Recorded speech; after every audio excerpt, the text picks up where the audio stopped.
ඖෂධීය ගුණ රාශියකින් යුක්ත වූ මැල්ලුම් කැඳ මෙන්ම කසාය පිළියෙල කර ගැනීමට ගන්නා මෙම වටිනා ශාකය ගැන ඔබ දන්නවාද?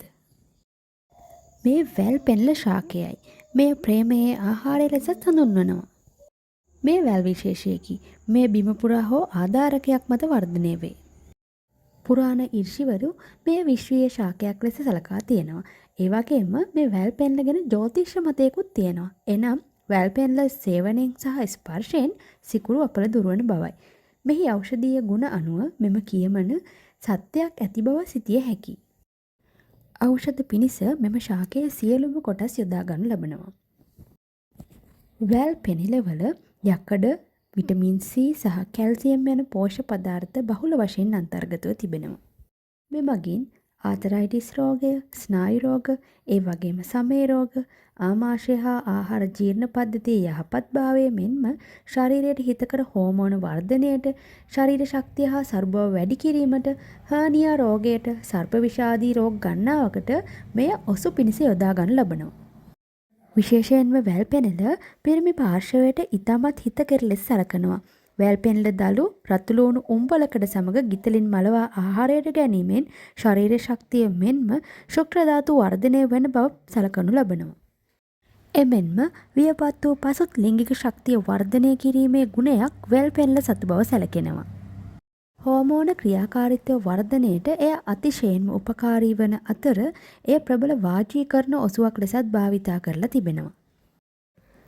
එය කාන්තා පුරුෂ දෙපක්ෂයටම හිතකර ලෙස බලපාන අතර කාන්තාවන්ගේ ඔසම් චක්‍රය ආශ්‍රිත ගැටලු වලටත් හිතකර ඔසුවක් ලෙස සැලකෙනවා. ඊට අමතරව සන්ධි ප්‍රදාහය නැතහොත් ආතරයිටිස් රෝගීන්ට වැල් පෙන්ල කොළ හා ඇට පිරිසිදු පොල් තෙල් සමග සිඳුවා ගෑමෙන් සහනයක් සලසාගත හැකියි. ඒ වගේම ආතරයිටිස් රෝගීන්ට මෙන්ම එම රෝගයේ සෑදීම වළක්වා ගැනීමට සතියකට දෙවරක් පමණ වැල් පෙන්ල ආහාරයට එක් කර ගැනීම උචිත වෙනවා. එමගින් ආහාර ජීර්ණ පද්ධතියද මනාව පිරිසිදු වෙනවා. එමෙන්ම ස්නායු රෝග හා ආම වාතයටද වැල් පෙන්ල මුල් කසාය ගුණදායකයි. එමෙන්ම පක්ෂඝාත රෝගීන්ටත් වැල් පෙන්ල කසාය පානය ඉතාමත් ගුණදායක බව සැලකේ.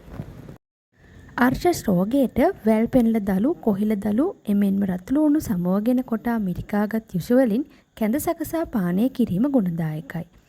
එමෙන්ම අර්ශස් ලේගෙඩිවලට වැල් පෙන්ල පංචාංගය එඬරු තෙල් සමග අනා ආලේප කිරීමෙන් සුවයක් සලසාගත හැකියි. හන්දි අමාරුවලට වැල් පෙනල හාතාවාරිය එමෙන්ම ගොනිකා කොළ යොස එකට එකතු කර සාදන්න කැඳ සුදුසු බව සැලකේ.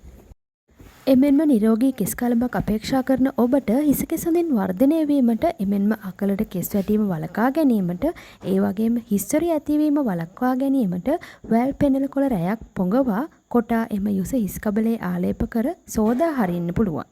එය සතියකට දෙවතාවක් පමණ සිදු කිරීමෙන් නිරෝගී කෙස් කලඹක් ලබාගත හැකියි. පණු රෝග සඳහාත් වැල් පෙනල දළු එරබදු කොළ ගිතලින් මලවා ආහාරයට ගැනීමෙන් එය සුව කරගත හැකියි.